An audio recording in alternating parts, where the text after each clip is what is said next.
পাশের বাসার নুসরাত কোনো এক বিচিত্র কারণে আমাকে সব সময় বুঝাতে চায় সে আমার থেকে অনেক উচ্চমানের। মানে আমি যদি হই বাংলার তাজিং ডং, সে নিজেকে বুঝাতে চাইবে নেপালের এভারেস্ট। বাস্তবে তার দিকে এলাকার কোনো কামলা পুলা পাইনও তাকায় না, কিন্তু সে আমাকে বুঝাতে চায় তার অনেক কারেন্ট, তার জন্য ছেলেরা পাগল হয়ে অনেকেই এখন পাগলাগারোতে আছে। নুসরাত মনে করে তার এইসব আচরণে আমি জ্বলে পুড়ে সারকার হয়ে যাই, অথচ আমি জ্বলিও না, পুড়িও না, শুধু মজা নেই।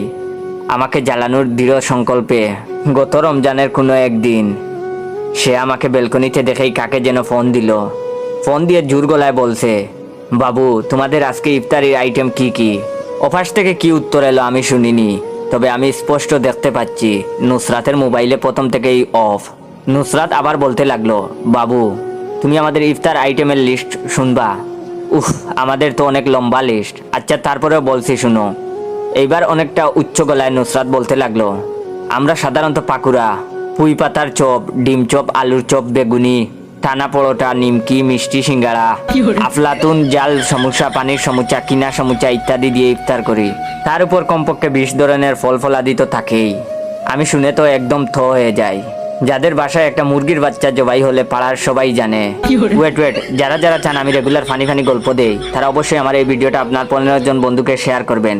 ভিডিওতে লাইক কমেন্ট শেয়ার আসলে আমারও গল্প বানানোর আগ্রহটা বেড়ে যায়, তাই দেরি না করে অবশ্যই শেয়ার করবেন। যার ঘরে একটা মুরগির বাচ্চা জবাই হলে পাড়ার সবাই জানে, যার বাপ প্রতিদিন অফিস করে হেঁটে হেঁটে শুধুমাত্র অতি কিপটামির জন্য, সে এইগুলো কি বলে। তারপরেও আমি পরবর্তী বয়ান শোনার জন্য ধৈর্য ধারণ করি। নুসরাত আরো জোর গলায় বলতে লাগলো, আরো কিছু আইটেম আছে যেগুলো পরিবারের সবাই খেলেও সচরাচর আমি খাই না। এই যেমন ধরো fried chicken roll, spring roll, jali kebab, beef steak, chicken cutlet, beef cutlet, fish cutlet, লাবাং, চিকেন শর্মা, পিচ রোস্ট, পরোটা। আমার এইবার অজ্ঞান হবার উপক্রম, কিন্তু এরই মধ্যে বেলকনিতে আন্টির আরবিবাব। আন্টি এসেই নুসরাতকে ধমক দিয়ে বললেন, এই মেয়ে এখানে বসে নষ্ট মোবাইল দিয়ে কার সাথে কথা বলো? তোমাকে না বলছি চুলা আর সেহরিটের টাকা বাতগুলো বাঁচতে, নইলে কি দিয়ে ইফতার করবে? আমি দূরের নীল আকাশের দিকে তাকাই। আকাশটা স্বচ্ছ দেখালেও নুসরাতের মুখে শরতের কালো মেঘ আমি স্পষ্ট দেখতে পাচ্ছিলাম।